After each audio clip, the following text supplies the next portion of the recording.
Hi, everybody. Welcome back to this episode of Through Our Lens, hosted by Wear Yellow Proudly. My name is Julia Sanchez, your host. Right next to me is Julian Gau. I'm really excited to have him here today. He is a composer, a conductor, performer, and currently we are housemates in Saratoga Hooray. Springs. Welcome to the show. Thank you. It's a pleasure to be here. Yeah. You want to talk a little bit about yourself? Oh, dear. Well, my name is Julian Gau. I am currently a conductor living in Boston, Massachusetts, but right now we're in Saratoga Springs, New York. I'm here as a conducting fellow. I'm the assistant conductor on The Gentleman's Guide to Love and Murder, which is kind of a blast. Yeah. Julius is our stage manager. Yeah. Hooray! It's actually really cool because this is the first time I'm doing an episode with somebody that, and I'm actually working with them on a show, which is really fun. Ah, cool. Yeah. So what about myself? Well, I'm from New Jersey originally. Hooray from New Jersey. My parents are from Taiwan, so I grew up there though, and I was born in, I think, New Brunswick and lived in Holmdel, this nice little town in Monmouth County. Let's see. I could give a long story or a short story. Long story. Let's do it. See. I want to hear all about it. So I grew up in New Jersey.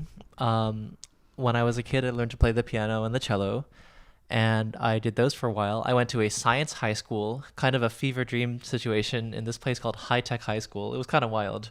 And despite going to the science high school, I'm now here in music, but what happened after that? I went to undergraduate at Brown University in Providence. Hooray for Brown. I studied music and math. And although I did finish the math degree, I would not do math again. I mean, I like math. I think it's important and it's kind of fun, but, we can talk about that later, but I went pretty full-heartedly into music. After a while, I got into conducting as a thing to do, to wave my arms at orchestras. So I did a lot of student theater in undergrad, both theater and one opera and one funky classical show that was not quite opera but not quite ballet. Hard to explain. It's Stravinsky's Soldier's Tale. If you know the show. Cool. Okay. It's like the conductor Everest. Not quite. It's not that hard, but it's hard. And then after that, I was looking to go into grad school into conducting, so I applied at Boston Conservatory, and that's where I had been for the last 2.5 years. And I just finished a few weeks ago. Yay! So now thank you. Now I'm kind of figuring out postmaster's life. It's kind of spooky, but we'll see how it goes. I'm cautiously optimistic. Yeah. So I guess that's where I'm at. Yeah, that's so rad. You said you're based out of Boston, and so you currently are leading Horizon Ensemble.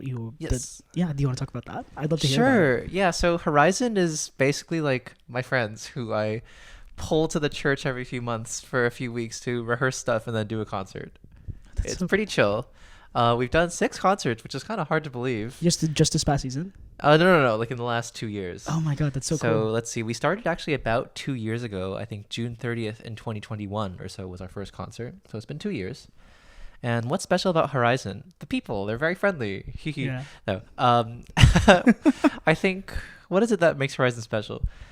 What I always say, the unofficial tagline is like music by friends, right? So I have a lot of composer friends. Yeah. And not only the friends in the orchestra, of course, but the composers who write the music. So, oh, really? Okay. So decommission works as well right now? we're on our way to commissioning things, I think. But for now, it's just people asking friends like, hey, do you have any pieces you want to write? Or do you have any pieces you want to put on? Or can you write a piece for us? It's pretty chill. So I try to have at least one piece by a friend on each concert. That's the idea. Oh my God, that's so cool. And then in addition to that, I think a lot about the kinds of people that we play music by and, the kinds of demographics that are represented among composers on concerts and stuff. So I try pretty hard to look for female composers of history, composers of colors in history that we can draw from for our body of repertoire. Oh, that's so cool. It's very much needed. Yeah. The representation is really important. Yeah, so our first concert was 4 string pieces by friends, and then Louis Farranc's Nonette for 9 instruments, which is this lovely piece from 1849. It's great. That's so cool. What's been your favorite thing to program so far that you have done already? Our favorite program, like our favorite program overall, or like or just like anything that you are trying to program, or just like maybe that's been kind of like a baby that you have been trying to get to later on, something that like that speaks to you. Well, we did Ravel Tombeau. You know that piece? I don't. Speak to me. So it's this piece called Le Tombeau de Couperin by Maurice Ravel, this French composer who lived from, I believe, 1875 to 1937 or so. So he wrote this beautiful piece called The Tomb of Couperin, which is this piano piece that he wrote in 1917 or so. So the end of the First World War. This piece is both referring to a tradition of writing a tombeau, like a tomb, for a recently deceased composer. So Couperin is a French composer from the Baroque era in like the 1600s. Actually, it's the name of more than one composer. Oh, cool. But in particular, one of them, I forgot, either Francois or Louis, wrote a lot of keyboard suites. So these 6 movements of this piano suite are cast after movements of a Baroque suite. So there's a prelude, a fugue, a forlan, a rigodon, stuff like that. Now, the other way in which this piece evokes the past is that it's a memorial for his friends who passed away in World War One. Oh, wow. So each okay. movement is dedicated to one friend. And he wrote an orchestral version not too long after we did that as part of this concert in March 2022, so a year ago. Oh my Now, the goodness. thing about this concert, we marketed it. The theme we came up with was the end of the tunnel, right? It was like kind of dark pieces that have light in them. So a friend wrote a piece about the Poe story, The Pit and the Pendulum, where he goes through these scary torture devices but survives. A friend of mine wrote this piece about winter that is pretty dark and scary but has some real moments of warmth. We did Persichetti's The Hollow Men, which is this piece written after World War II, right? After the T.S. Eliot poem, which is about World War One. So all these pieces that are about these dark topics but still have light in them. And we wrote this in February 2022. We're like, okay, let's market this. The pandemic is getting less scary. Sure, This is the end of the tunnel. That was the name of the concert. Right. And then like a few weeks before the concert started, Russia invaded Ukraine. And it was like, Oh, whoops. no. So yeah, it was kind of wild. But I still thought that concert was very special. Yeah, Because absolutely. we had all been through this, traumatic event. The Ravel is just such a beautiful piece, and I've been playing it. I used to run this live stream, and I would play it like a lot because I just loved that piece. So to be able to do the orchestral version with my friends was a real treat. Yeah. was Oh fun. my God. That's so rad. Yeah, and I just love Ravel. What challenges have you faced and had maybe like encountered like through starting your own ensemble right now that you maybe like didn't think you'd encounter, or just I don't know, like how has been your adventure leading this ensemble? So let's see. I think with Horizon, the challenge is always logistics. I think that's just something that a lot of musicians and conductors, when they think about their music, they don't think about. Well, when I'm putting together a concert, I'm thinking like, oh, I can't wait to play Mendelssohn. Can't wait to play Ives. But we're not thinking like, wow, I can't wait to send all these emails. Right. I mean, okay, I love spreadsheets. Like I love Sure, spreadsheets. yeah. They're so much fun. They're so much But fun. I also don't have. say. I don't have to look at them all day. So I know if Sure. I did that, I would get sick of them. I love making these pretty spreadsheets, color coded. Fancy formulas to calculate things like rehearsal time and whatever. Yeah. But just the large amount of emails to send and people to figure out like who can play in this concert, who have I asked, when are the rehearsals going to be, who can make it to that rehearsal. There's just all this administrative logistics work, Right. especially in an orchestra that has all these people in it and not everyone's on every piece, blah blah blah. So that's just a challenge. I would say the other challenge is I guess just thinking about the whole fundraising aspect. I was fortunate to have enough, just very frankly putting it out there. I'm fortunate to have, a family who supports me in music. So the first few concerts, it's like, okay, sure, like this is a worthwhile thing that will help you out with, like to set up these concerts, just. And I think it's important to be frank about that because, I come from an economic background that affords me a lot of privileges that I wouldn't have if I didn't have that support, right? So I think about that a lot with my music. I wouldn't go into a field as crazy as conducting orchestras if I didn't have that. That's So, and I very think it's important to pay respects to, my family who has been Yeah. inordinately patient Yeah. and kind. I feel Because, it. every single person in my family, as one of us has said, is extremely stubborn, including me. Yeah. So for them to support me in this crazy pursuit is really very, it warms my heart that they do. But anyway, we've been fortunate now that we've gotten some grant funding from Boston and Massachusetts. So thanks to the Boston Cultural Council and the Mass Cultural Council for their great support of the arts. Shout out. But just figuring out this journey and this journey of development and fundraising for a nonprofit is really just the big question mark for us, I think. Sure. Yeah. Now, I had an internship at Silk Road, the arts organization, Silk Road? Yes, actually, yeah. I've definitely heard of Silk Road. So That's I was a cool. development intern at Silk Road, and that was a really enlightening experience, right, to figure out what development is like at a functioning, thriving nonprofit. The thing is, though, Silk Road is a nonprofit in year 20 or so, and also they were started by Yo-Yo Ma and his friends. Oh, that's insane. But, I'm like Julian, a 20-ish, like a 20s master's student, coming out of his degree and like with his ragtag group of music majors and Sure. Boston Right. musicians trying to figure out how do we do this, So Yeah. Did you? Yeah. So I'm assuming you just like learned a lot from how that was like and Yeah. what to do, what not to do. yeah, and stuff. like grant writing. Like I thought it Yeah. was a scary arcane art, right? Sure. But It's such a skill set that I feel like it's so important. I think, because I've known of a lot of people that are just hired on into companies that to just write grants. really, okay. A few nights ago, I remembered you and I. Not really me, but like you saying before 12 you got to send this grant in and Oh, yeah. everything, and just like us proofreading through it and stuff, and I'm just like, this is so cool, this is so well detailed, so well written and everything. And you said that was the second time that you were actually applying for that grant as well. Yes. So that is so cool. Again, it's I think it's such a skill set that people take for granted, or again, people that people get hired to do, and it's so rad. Yeah, I Yeah. mean, it was just, I guess, less scary than I thought. That's good. I'm not like trained in grant writing or anything, but Sure. I guess I went to an undergraduate where the only thing that every student had to do was learn to write.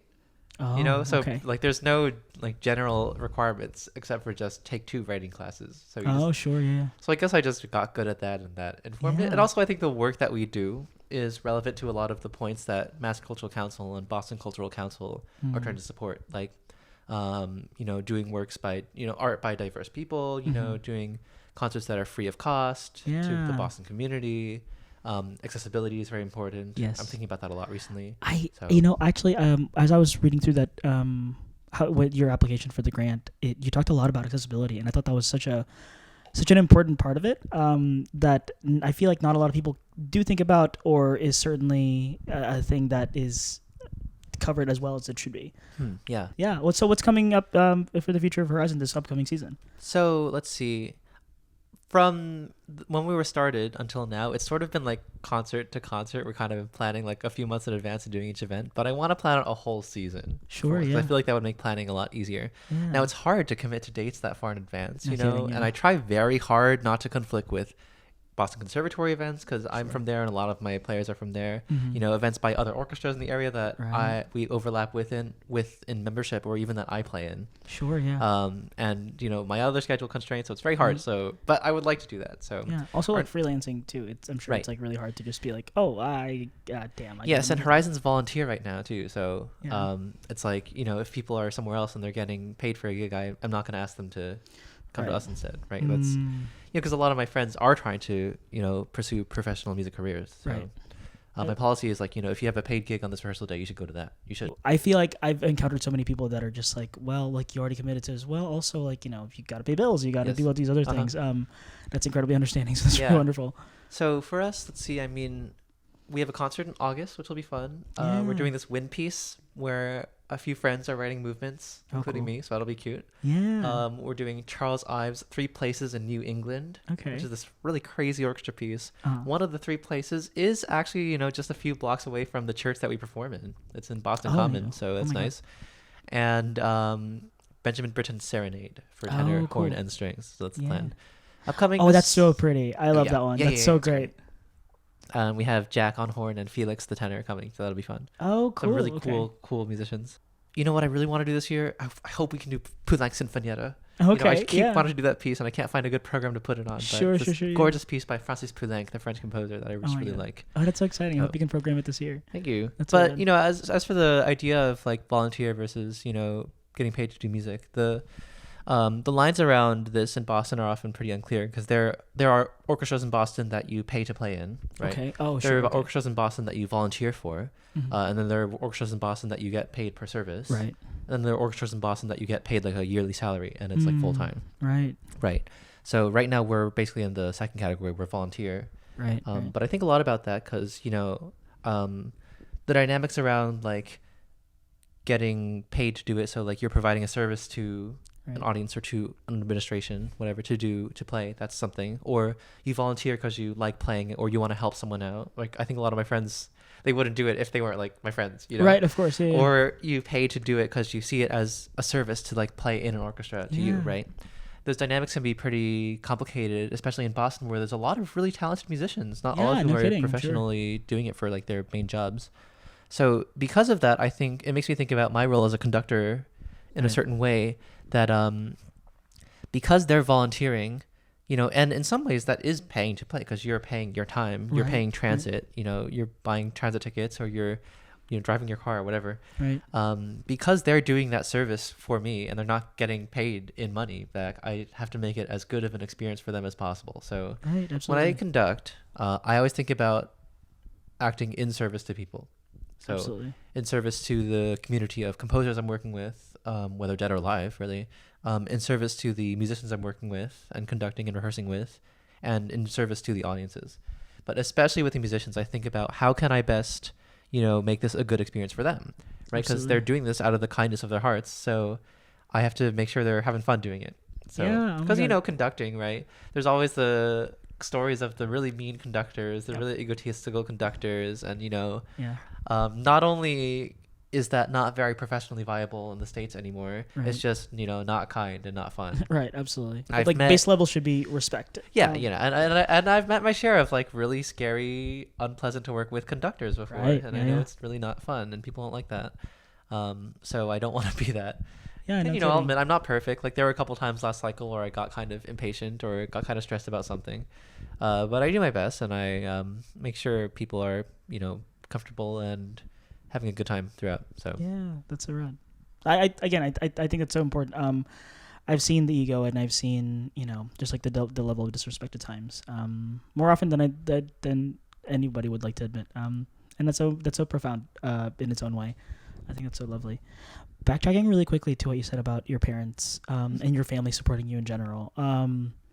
Are any of them musicians, or how are they involved with you and your musical journey? Yeah, so my parents are two immigrants from Taiwan who came to the U.S. in their 20s to study in grad school, and then they started a family in New Jersey, sometimes in Connecticut. Currently, they live in Connecticut. We've moved back and forth a couple times. Oh, cool. But now in Southwest Connecticut, which is where I go home to. Oh, cool.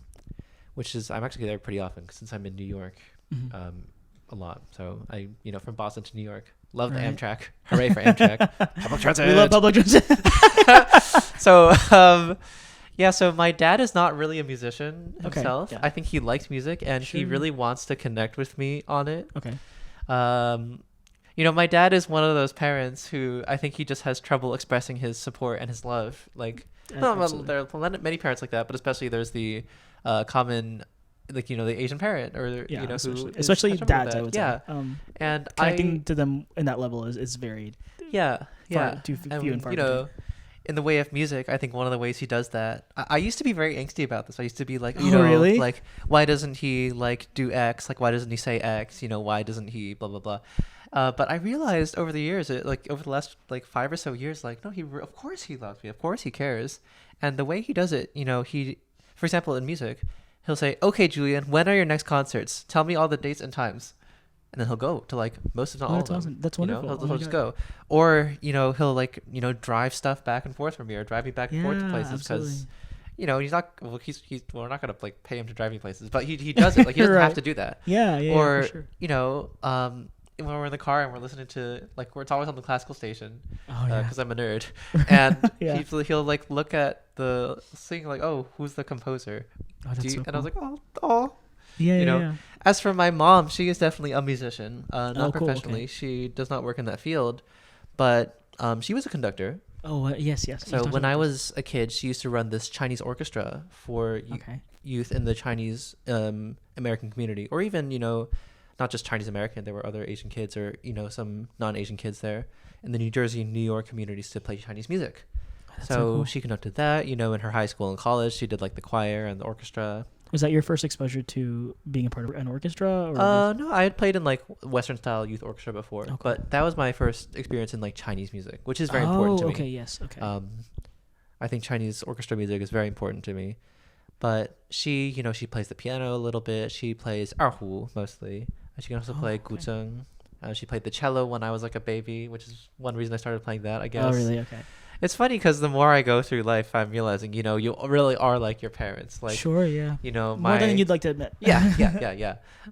Some of my tendencies and how I conduct myself are like my dad, or, my mom likes scarves. My mom is a scarf-wearing, conducting extrovert who likes parties, which is what I am. I've never seen you in a scarf yet. Actually, Well, it's because it's summer. That's also very true. Yeah. But so my parents, I think, they don't work in the arts. My mom studied sociology, and she values the arts very, very highly, but she doesn't know what it's like to be a musician. Sure, yeah. And my parents often, they will support me in many ways, but they're not working in the arts, so they don't know what I should be applying to. They don't know who I should be talking to. Yeah. And I think they struggle with that because they want to help me in any way they can. Right. But in this thing, they don't know how. So I know for them, it was hard for them to, or at least for my dad, it was hard for him to let me do this music thing, Yeah, absolutely. There's a story, my sister one time, after I started in college, she was talking to me oh, why are you doing music? What are you going to do? And I was like, why are you asking me all these questions? And she was like, well, Dad told me to try to convince you not to do music because it's not practical. But I told him that Julian would not want to be convinced out of it because it's not fun. And then he said, well, life isn't always fun. But he didn't tell any of that to me. He told that to my sister, Yeah. But we're tight. So she tells me these things. Well, that's good. But, Dad told me to do this, but also I love you and I'm listening to yeah, it. and, I think they've kind of come around cautiously. That's good, yeah. I mean, I've done relatively well for myself. Yeah, absolutely. But, I appreciate really hard that they support me in the ways that they know how to. Absolutely. Even if it's a little rocky sometimes, even if for them it must be very anxiety inducing. Sure, yeah. But yeah. my mother, of course, she very highly values the arts. She always says, the Lin family, historically had 3 scholars in 5 generations or something like that, in China. Yeah. Because my mom's family, of course, they came from China and then fled to Taiwan during that time. So she's always valued the arts. And sometimes she says to me every now and then is, Julian, my dad told me this and I'll tell you this. Just don't become an enemy of the public. And I'm like, okay, good idea. Thanks. Yeah, right. Oh, I love that.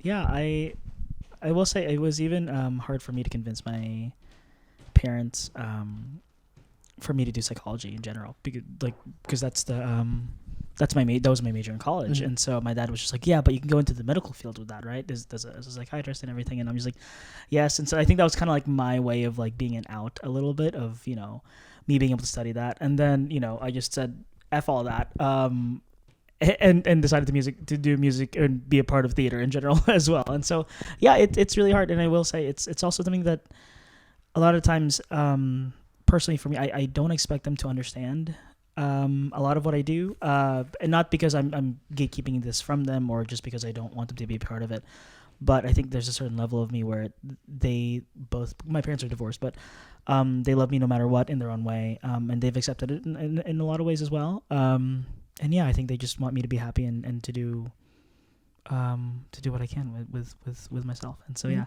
I will say it's at times it was very rocky, through high school it was just very much trying to convince them that I don't want to do engineering, I don't want to do all these other things. I'm just I'm bad at math. I got a BA in psychology for a huge reason.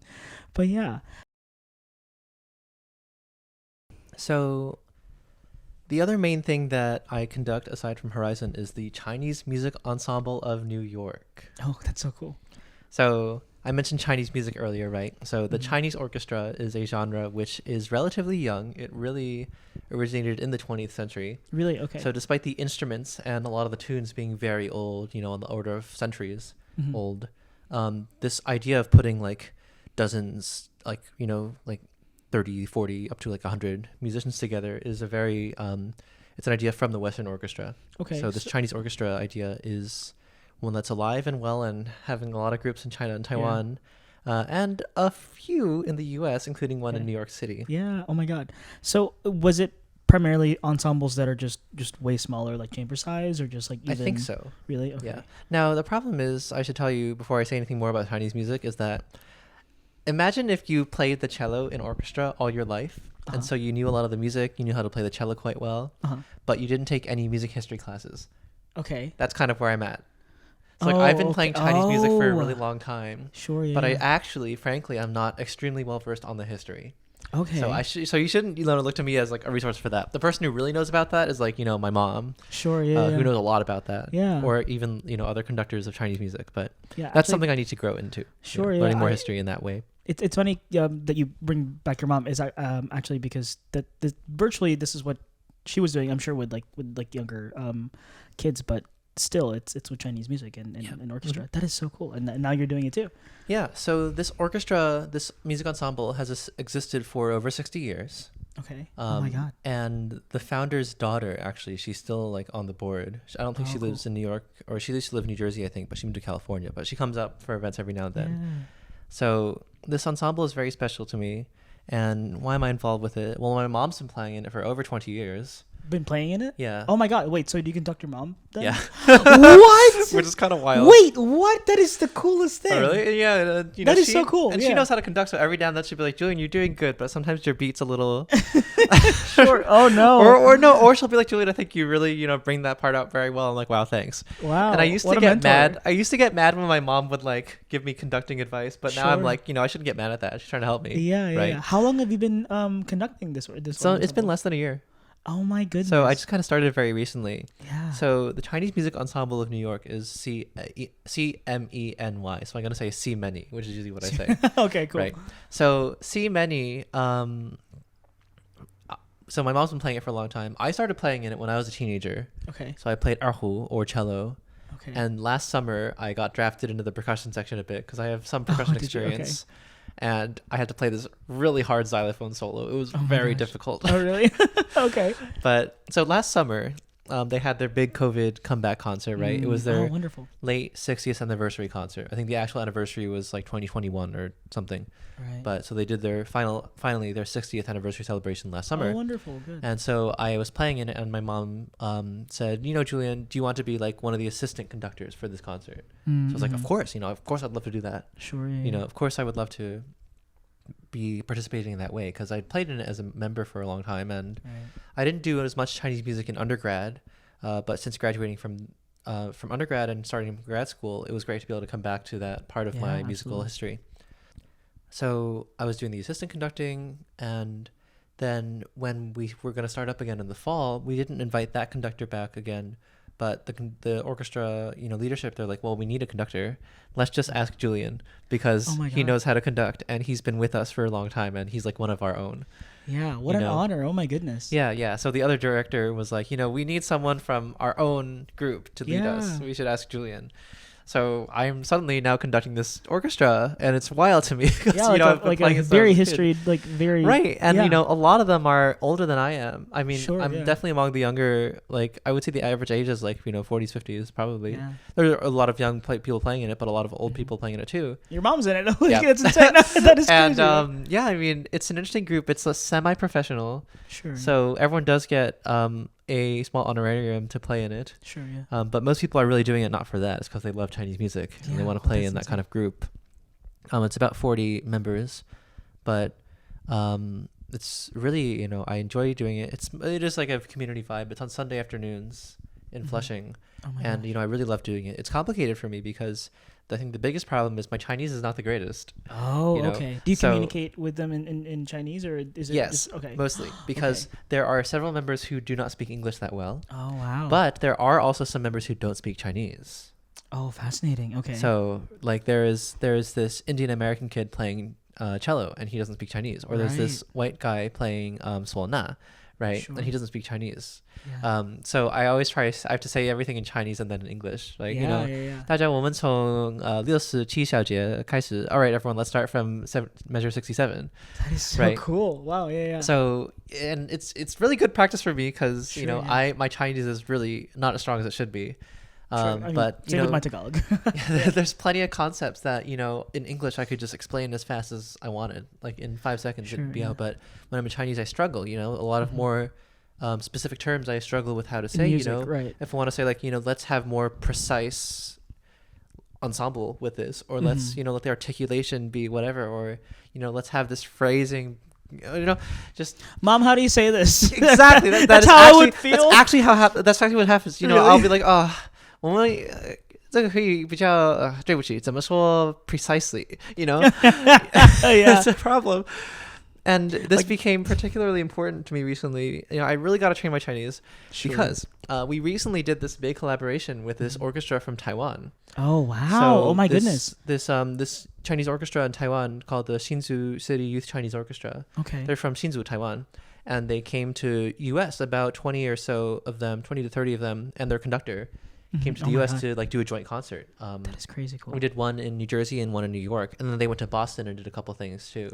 Oh my gosh. So, they're, first of all, those musicians are incredible. They're so good. Yeah. They also brought over some instruments that I've like never seen in person before. Really? Like there are some instruments that we don't have like in our orchestra. Sure. Like, okay. Like certain like low like wind instruments that we didn't, that I'd never seen in person before. Oh my god. But like I heard them on YouTube and they're like the real deal. They're so good. Oh my god, and what a they're treat. volunteers. Oh wow. Like okay. they're not even, I don't think they get paid. They are a volunteer group, but they've just been working with this conductor for a really long time. That's fascinating. The conductor, Liu Zhangbing, he's like just so cool. He's very friendly, very warm, very measured. Not afraid to be. He's not afraid to be stern, but he's never mean. Sure. And I look up to him very highly. He was very kind to us. And so, he worked with the Chinese orchestra in New York for one rehearsal, and I saw him and I realized, he can just say what he wants so quickly because he's of course, I mean, I'm kind of a native speaker, right? They call me a heritage speaker, but he's a completely native speaker. He's completely fluent on a level that I'm not yet. And I just saw him work. I was like, that's the biggest barrier. It's learning Chinese. Sure. It's the biggest barrier between me and being able to work with this orchestra. And look, we do fine. Yeah. One of my conducting teachers once said, all you really need is louder, softer, faster, slower. But, Sure. Which I can say.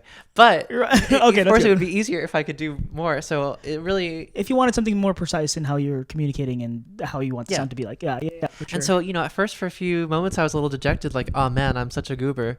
But it really was inspiring and driving, like, okay, this next year, I'm really going to train my Chinese. It's really important.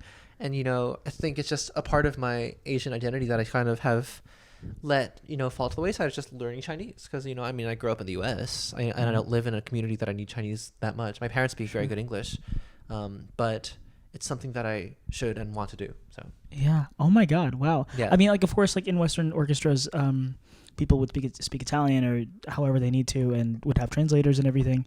But with something that is so close to your culture and that we don't really get to program so much, or I mean, personally for me, I haven't really heard much, or if any at all. Yeah, I mean, that's the other thing about Chinese music. It's really not that mainstream in the U.S. Sure. And again, there are very few groups like us, like there's like one instrument in our percussion section, which my mom claims is like one of the only ones in the United States. Oh my God. It's like, crazy. It's called yunluo. It's called like cloud gongs. It's like a set of pitched gongs on like a frame. Wow. Oh it's my really gosh. cool. I got to play it for Did you? Oh, when you were playing percussion? Yeah. And according to her, it might be one of the only sets in the U.S. because there really are not a lot of Chinese orchestras in the U.S. Sure. So, that is crazy. It's not like they're completely unknown. Like there are some colleges that have like Chinese music ensemble. There's one in New York. There's one in Boston. But I think for me leading this orchestra, it's a really interesting part of my musical practice because, I've been growing up in a very Western framework in that way. Like I learned the piano, I learned the cello. I took erhu lessons for a while, but I didn't practice enough. So I'm not that good at that. Also, erhu is really hard, I think. Sure, yeah. So can you describe what that is? An erhu is a Chinese instrument. It has two strings. Can you hold this for a second? Yeah, please. So it's like there's the neck. There's like sort of like a violin in range. The strings are D, A. And it's sort of like this. There's a body that's hexagon shaped. The bow is in between two strings, so it can't fall out. Okay. Oh, wow. Okay. And you play it like this. Oh, and wow. I think it's hard. Sure. I think it's... Okay, on the cello, I think it's easier to play slow and hard to play fast. Okay. Huh. But on the erhu, it is easy to play fast and hard to play slow, I think. Oh, my God. Okay. Because for me, the amount of pressure you need to finger a note is much less than on a cello. Like you just kind of need to put your finger on it as opposed to press it down to the fingerboard. Right. But so it makes playing fast pretty easy. Sure. But playing slow, I think getting a really good full tone out of the instrument is actually very difficult. Oh, wow. Because the amount of pressure that you need, the amount of force that you need to, or rather, the amount of force that you can make a sound with before it becomes overpressure and gets harsh is the threshold is much lower on an erhu compared to a cello. Oh wow, okay. Oh my God. I struggle with that instrument. Oh, that is so crazy. But I know some extremely skilled players on it, so. Yeah. But with this genre of Chinese music, I think it's something very connected to my heritage in a way that, Western orchestra music is not. Okay. I mean, of course, I love Western orchestra. I love it so much. That's why I'm trying to make a career in it. But I hope that I can keep making Chinese orchestra a really big part of my music making because, it's just a part of my history in a way that Western orchestra is not in some way. Not to be like essentialist culturally, but I don't know. It's just, that's sort of my heritage. That is a fact, really. Yeah, yeah. And also, there's just something about Chinese music that moves me in a way that is different. I don't know what it is. I've never been able to single it out, but something about the way phrases go, like phrase lengths and like phrases, like how they follow each other, or something about the way energy builds. Right. Something about it is very different, and I don't know how to describe it. So I hope that if you're listening, you go find some Chinese orchestra music. Yeah, I'm honestly very curious now. After this, I'm gonna start Googling, and I'll show you some after this is over. Yeah, I would honestly love some. Something about it. It's just so different, and I don't know exactly what it is. Sure. Yeah. Oh my god. But. And it's not just like all pentatonic melodies or anything. Sure. That's something else I think is very important. I remember one other reason I think it's important is that it's important to let people know like what real Chinese music is. When I was an undergrad, we did this piece, and it was this orchestra piece by a composer, and the concept of the piece was a journey from the east to the west. So it started out with like gongs and pentatonic scales, and I was like, it just stayed in pentatonic scale. So these two, as far as I could tell, those were like the two main musical signifiers, right? And I was like, okay, so these two things are your idea of what encapsulates Eastern music, right? And plus, apparently he wrote that piece for Yo-Yo Ma, and Yo-Yo at the time had not been doing Silk Road, and so he even said to the composer, well, I mean, I consider myself a Western musician, that that's not really what I'm about, but he wrote it anyway, because as a composer said in a talk, I thought it's in his genes, and I was like, oh boy, oh my god, please stop talking.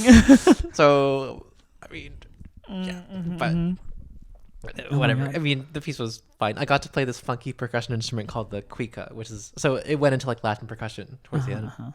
And I got to play the cuica, which is this funky percussion instrument. It's like a little skin drum, and there's a stick inside. Oh, right? okay. And you take a wet cloth and you pull on it, and it goes like, what?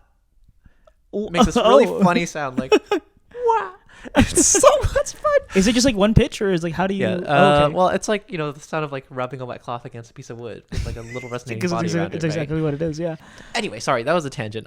Just a story, but like people don't know a lot about Chinese music, and they hear what is it, like the Chinatown jingle in movies, right? Or like just pentatonic scales, or like like Jasmine Flower. I mean, I love Jasmine Flower. That's a beautiful song, but like. That's probably the one Chinese folk song that people know, if they even know it. Like most people don't even probably know that one. It's the one that goes like do do do do do do do do. Right, but that's not all it is. There's plenty of these Chinese orchestra pieces that are. I mean, sure, a lot of the melodies are based on pentatonic scales, but that's not all these instruments can play. And there's plenty of orchestra pieces that are being written that are a lot more, progressive sounding tonality wise or otherwise. Being written today. So I think it's important to bring that to people, and just to continue that long line of art and heritage. I think about that a lot. Going to what you said about heritage right now, you said your parents are your parents are from Taiwan, and you said your family, like their family fled from China to Taiwan. So the whole Taiwan situation is very complicated, but so my mother's father fled from China during the Cultural Revolution in the 50s, and my dad's family actually has been in Taiwan for many generations. So those are two different stories, but they both are Taiwanese people who grew up there, and then they emigrated to the U.S. and I'm here. So I love Taiwan, of course. I've been there many times. I love that place. Night markets, Taipei 101. Yeah. It's a beautiful country. It's mostly mountain. So a lot of really cool geological stuff, and beautiful jungles and tropical stuff and tasty fruits, I mean, all that is pretty surface level. I think the Taiwanese identity is very complicated, and then Taiwanese American is also.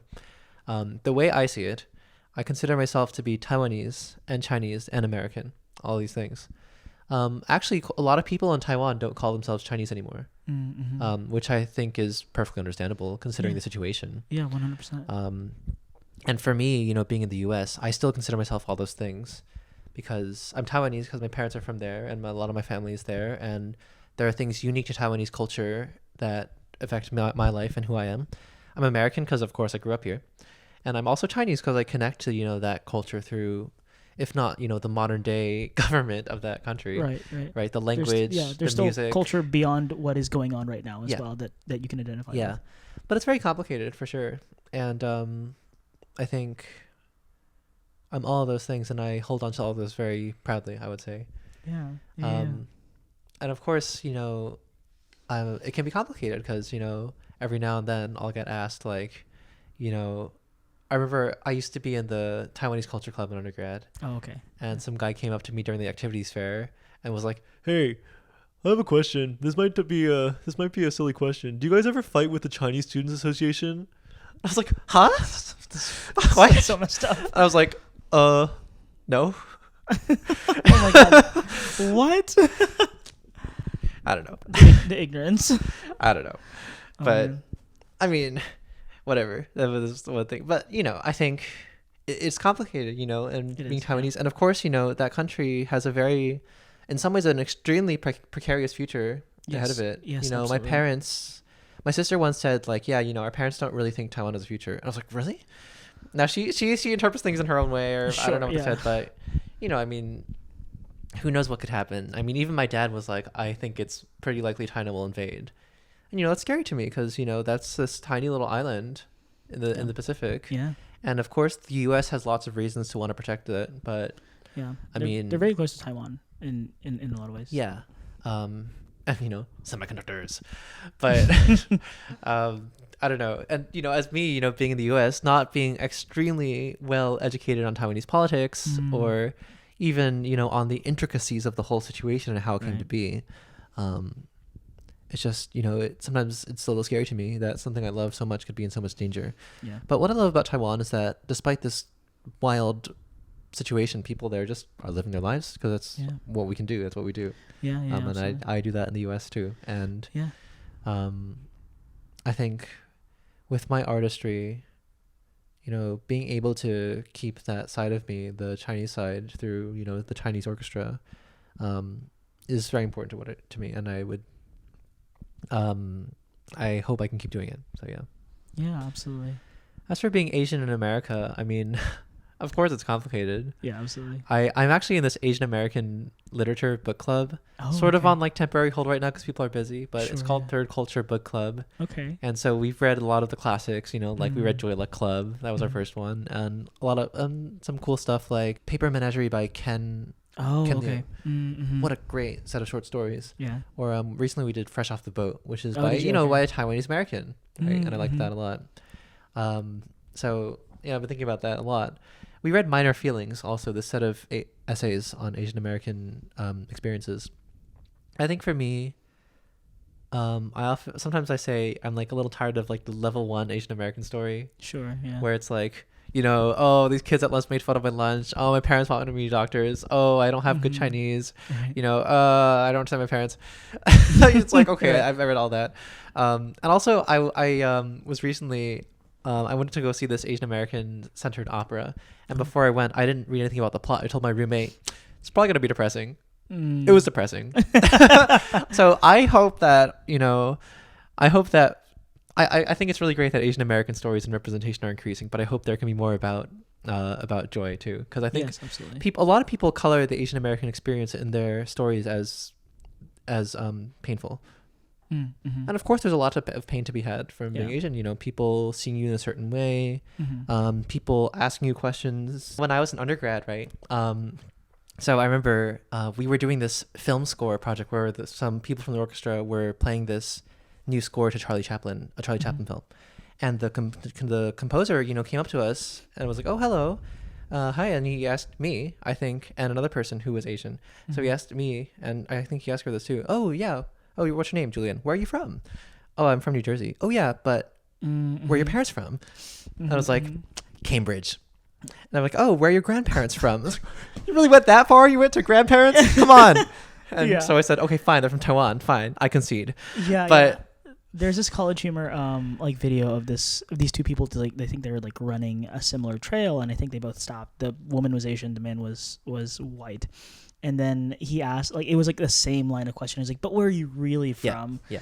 And it's just like, yeah, Houston, Texas. And so that being all said, me being Asian, I have rarely, if ever, been ashamed of it, which is fortunate. I was fortunate I went to a school where there were other Chinese kids. There were a few Chinese jokes thrown my way, sure. But it was still like not, on the whole, I think people were like nice to me. Yeah. And then I went to like a third to a half Asian high school. So lucky me. Sure. But, I've been fortunate to be raised to be proud of that culture and to embrace it, thanks to my parents and, being in that community. And then in college, I was, of course, happy to be surrounded by that too. Yeah. So I'm lucky in that way, and not everyone is. Right. So absolutely. I'm proud of it. I have fun doing it. Doing the Asian American thing. Yeah. Whether it's whether it's surface level things like, oh, I like bubble tea, or it's like, oh, dude, is there good? Actually, on a very side note, is there good bubble tea here? Because I've been dying. Seen a single one. Really? I haven't seen any.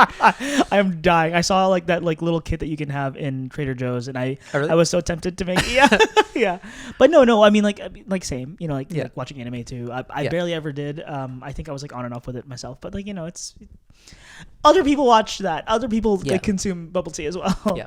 So, but even on a deeper level, just, being able to say I'm part of these cultures is, it's very important to me, and I'm proud of it. Yeah. I just have to get better at Chinese. No kidding. It's funny, on a similar vein, my cousins always make fun of me because whenever I haven't gone back recently, but last time it was in 2019, and they speak English perfectly fine. They consume Western media way more than I even do. And I was trying to say something in Tagalog, and I was mentally trying to translate. And so for them, of course, it's just supernatural. But they just looked at me, and I was struggling, and they were just like, just say it in English. We can completely understand you. And so, but it's like stuff like that where it's just like, I hope I don't lose it. I think when I was younger, I think I'm very fortunate that I've retained it a lot. But I'm speaking Tagalog, but it's very much, that is a part of my culture where I do take pride in, especially like just primarily speaking the language and the food. But the food. Yeah. I went vegan this year. Yeah. But one thing I'm really thankful for is that I grew up in a house that ate a lot of tofu. Yeah. I watch you cook a lot with tofu, and I'm just like, this is so diverse. I mean, like, of course, yes, tofu is so diverse, but I'm just smelling it a lot, and I'm just like, this is amazing. And I never grew up with that. I grew up with some tofu dishes, but never like to that extent that you have even been making. So I think one of the great sadnesses of the vegan community in this country is that they don't know how many different kinds of tofu they are. And so we're like, oh, I'm pressing my tofu, and I was like, I haven't pressed tofu, and like I pressed tofu once in my life. Sure. Yeah. Like I don't even know why people do that. When you can just buy tofu that's like more firm. Right. You're right. Tofu there's is like very different, important to me. there's like different kinds of tofu. Noodle soup is my favorite meal. Yeah. See, it's another thing. I mean, I'm, this, like I cook a lot, and it's a really fun hobby, and I cook a lot of Chinese stuff and a lot of not Chinese stuff. But like, another thing about being Asian is like being able to tap into that, and for what I eat, right? Yeah. Making rice and vegetables and cooking lots of different kinds of tofu. I'm, it's another way where I express that for myself. So yeah, no, well, I'm 100%, and I think it's so wonderful. Yeah. Is there anything else that you'd like to talk about? I think another good topic for this discussion would be queer identity and Asian American identity together. Yeah. So I'm queer. I'm proud. Hooray! It's Pride Month. Woohoo! Yeah, it's Pride Month. Hooray! Yeah. Actually, this is the episode for June. Actually, so this is perfect. Good. Yeah. Yeah. So I identify as gay, which is complicated when you're Asian. 100%. So this is complicated. This is for multiple reasons. One is that I think East Asian cultures, especially diaspora cultures, are often have enough trouble like accepting that as part of the stuff, and then also there's not a lot of like role models for me to look up to in that way. I would say absolutely. So my parents don't know this. They don't know I'm queer, and it's complicated because, well, okay, it doesn't really affect our relationship that much because I just decided I wouldn't broach the topic unless either I was completely financially independent, which I'm not. I'm still relying on them for many things, or if I had someone who was important enough in my life to bring home, which hasn't happened yet. So for me, I mean, it's a very big part of my life that I don't share with my parents. And I'm sure I'm not the only one who has that experience. Absolutely. Not only as a queer person, but as an Asian queer person. And especially with, you know, Chinese culture's big emphasis on family, right? And a certain kind of family. Absolutely. It can be a little bit daunting to even broach this topic. Mm-hmm. I actually did have a cousin who was gay. He actually passed away a few years ago. Wow. And I never really knew how my mom thought of that. Sure, yeah. Or my aunt, but you know, he was around. Okay. And you know, for me it's been something that I think about every now and then with some worry, but again, it's just kind of, I'm tabling it. Sure, yeah. But you know, of course it's something I'm gonna have to say eventually. And I don't know how my parents will react. It's just something I don't really talk about a lot. Yeah. They might be chill, but you know, my parents are kind of weird because they're very educated and yet they sometimes say very for lack of a better word, like socially conservative things, you know. Yeah.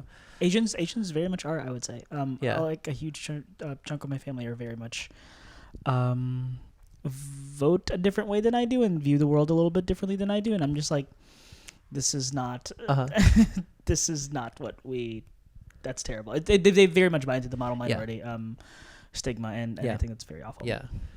And you know, my parents, I think, well, I don't know, it's just hard to react. It's hard to predict how they would react, but you know, again, it's just not something that I'm going to worry about for now because it's not relevant to our relationship at the moment, even though of course I would love to share that part of myself. It's just it might be very painful for them, and I don't really know what would happen. But sure. The other thing is, like I said, there aren't a lot of role models. Like there aren't a lot of very visible like queer Asian like celebrities or whatever, or figures, even like in music or like broadly. And for me, I mean, that's too bad, but also in some ways I wear it proudly, I think. You know, in some ways it's like, you know, it's a little lonely to be, it could be a little lonely to be one of the Asians in the room or like one of the queer people in the room or both. But in that, you know, because I'm sort of a person who's very extroverted and relatively confident, it's like, okay, well, I'll be the cool one. Yeah. Which is fun. Yeah. All right, you know, I'm one of the like two Asians in the room. Yeah. Well, especially in what we do. I mean, you know, you're very involved in Chinese music and Chinese orchestra, but it's hard with Western ensembles and being in productions because, you know, you'll go around the room and it's just like, like I'm the only one that's well, you know, like at the Gentleman's Guide, or like we're the two Asian people in the room, right? Yeah. Or I guess, you know, Lisa. well, Lisa's half Lisa's part Japanese, but okay, so we're not the only ones. I will say it's a lot more representation than I have envisioned, than I'm used to. And it's nice. It's very, very nice. Yeah, but you know, with being queer and with being Asian, I'm like, okay. I mean, I take it as, first, you know, it can be pressure in the room to like, oh, like you're the one, you know. But for me, it's like, okay, I'll be the cool one. Yeah, absolutely, and you are. Oh, thanks. And then also, you know, talking into ideas of masculinity, right? It's a whole thing. You know, being queer and being, you know, less masculine presenting, like in my personality. It's funny because I wear all these ties, but I'm also, I mean, I guess I would be a dandy if I were in English. A dandy. Just kidding. Eccentric. Maybe not. Yeah. But you know, I mean, that's a whole thing I've had to think about a lot, you know, masculinity and being Asian and being queer. My mom once said this really funky thing to me once. She was like, you know, Julian, like, if you were raised in Taiwan, like, you would be the kind of man that girls are all over. Okay. But like in the US, like men aren't different. And so in what way? What do you mean? What does she mean by that? Well, I think the Asian standard for masculinity is different. Think about like K-pop stars and how they look. Oh, I understand. As opposed to like the culture icons of the US. Oh, sure. A little bit more, I guess, like quote unquote, like I don't mean this in a derogatory way, but like certainly not the poster boy for. I mean, like I also like say this because like I don't view myself as a very masculine man either. But well, you they're pretty. Yeah. Which is fine. I mean, I'm pretty. Flat out, yeah. Maybe, I don't know. Absolutely. But yeah. I mean, that's, you know, that's been a lot. I've been thinking about that a lot too. So again, about being the cool one. I hope that. Yeah. I sometimes, you know, this is a little early to say this, I'm 25, but I hope that me being the cool Asian person, the queer person, the not traditionally masculine person can help other people be cool in that way too, in what they do. To be uniquely themselves. Yeah, whether it's in music or in just living. So. Yeah. Oh my God, I love every bit of that. Oh my Nice. God, yeah, that's so rad. Thank you so much for sharing all of that. Cool. What's cool is that, like, I will say, doing this is that I get to learn a lot about the people that I work with, that I am close to, and it's so nice because I learn a lot of things that I have never known about you at all, and it's so cool. I mean, like, we live here together right now, and we're continuing to in like the next 3 or 4 weeks, and it's so cool to be in production together. And yeah, I appreciate you sharing that. Also, like, go check out Julia. Where can we find you right now? I have a website. It's rather bare bones, but it exists. It's juliangau.com. It's a really pretty website. Really? Oh, you saw it. Yeah, well, Nice. because like whenever I do the episodes, I'm just like, Okay, I gotta learn about my people I right now. coded it all myself. So that's why it looks so bare bones. No, I think it looks good. I think Okay. it's really pretty. I think it's Okay, yeah, like out of personal pride, I didn't want to use Squarespace and stuff, so I just made it all myself in rather basic HTML. Although the Yeah. contact form is out of real PHP that I did learn how to do, and I get all this spam from it. Oh my It's God. a problem, but I Yeah, did yeah. make the website myself. Gonna make it more pretty soon, hopefully. No, like, please go check out Julian, juliangau.com. Yeah, and I'm also on social media as Suikunkun, Suikunkun on TikTok or Instagram or Twitch. So yeah, And YouTube as well. yes. Yeah, very cool. Thank you so much for joining us in this episode. Thank you, Julius. Yeah, thank you so much, Julian. Thank you to all who are listening. I will say it's also very difficult at times in and out of rehearsal, being in this festival in general. Also at times sitting next to each other is people are just like Julian or Julius. And I'm just like, which one? Which one? Even do you our mean? housemates. Yeah, for sure. I know. And I always give them a death stare just as a joke. Oh, me like, too. Yeah. I'm just kind of like, me or him, you know. Just like, which one do you mean? And again, every single time, it's always. Don't worry, I have a friend Julius that like Do from you? college that we're in a Discord server, and it happens all the time. Oh my God, that's great. I've only ever met one Julius, and so Okay. I get called Julian a lot, and I'm just like, that's not my name. And so yeah. But anyway, again, thank you so much for being a part of this course, episode. thank you so much for having me. It's a pleasure. yeah, It's an yeah. honor. Again, folks, thank you so much for joining us for this episode of Through Our Lens, brought to you by Wear Yellow Proudly. My name is Julia Sanchez, and please follow us, go like us. Thank you so much for watching it and listening to it if you're on any of our podcast streaming services, and we'll see you in the next episode. Thanks so much for tuning into this episode of Through Our Lens, brought to you by Wear Yellow Proudly. We release episodes every 3rd and 5th Tuesday of every month. If you like this episode, please don't forget to like, share, and subscribe on all of our social media platforms. See you on the next episode.